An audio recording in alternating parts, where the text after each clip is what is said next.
I got so much motherfucking design on right now. Break it down, bring it back, make it clap. I got 3 old thoughts, new block, where that thing. Bitches on my line, and you know.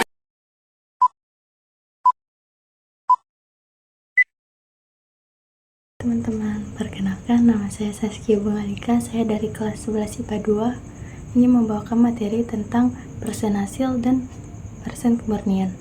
Persen hasil adalah perbandingan antara jumlah produk aktual yang dihasilkan dalam suatu reaksi kimia terhadap jumlah produk teoretis yang seharusnya dihasilkan dalam kondisi ideal.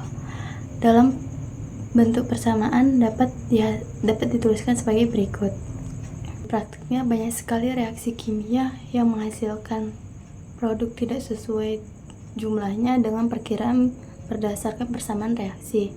Ada banyak aspek yang menyebabkan produk yang diperoleh tidak sesuai dengan jumlahnya dengan perhitungan secara matematis. Di antaranya adalah yang pertama, reaksi yang terjadi belum sepenuhnya selesai.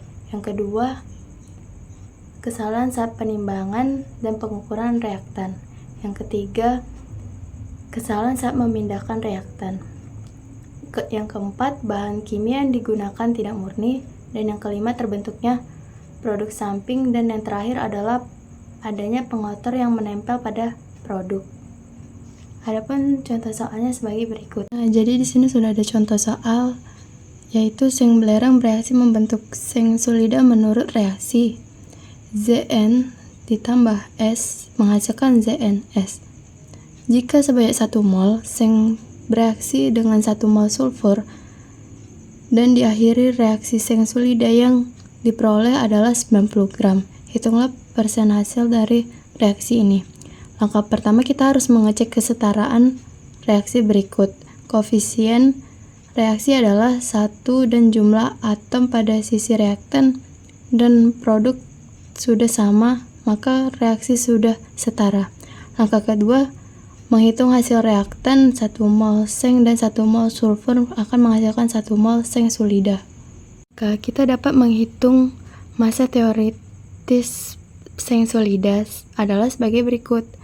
Massa ZnS sama dengan mol dikali massa molar. 1 mol dikali 97 mol min 1 sama dengan 97 gram. Langkah ketiga, menghitung persen hasil. Persen hasil diperoleh dengan membandingkan hasil aktual terhadap hasil teoretisnya. Nah, jadi hasil aktualnya adalah sesuai soal adalah 92 gram. Sedangkan berdasarkan perhitungan hasil teoretisnya adalah 97 gram. Sehingga persen hasilnya adalah, nah jadi kita mencari dengan rumus persen hasil sama dengan hasil aktual per hasil teoretis dikali 100%. Jadi teman-teman masukkan saja rumus dari persen hasil sama dengan hasil aktual per hasil teoretis dikali 100%. 92 itu nilai dari hasil aktual dan 97 itu adalah nilai dari hasil teoretisnya. 92 per 97 gram dikali 100% adalah 95%. Nah, jadi hasil dari persen hasilnya adalah 95%. Ya, itu tadi materi yang telah kita bahas dan mungkin ini sudah cukup. Saya sudahi dengan wabillahi taufiq wal hidayah. Wassalamualaikum warahmatullahi wabarakatuh.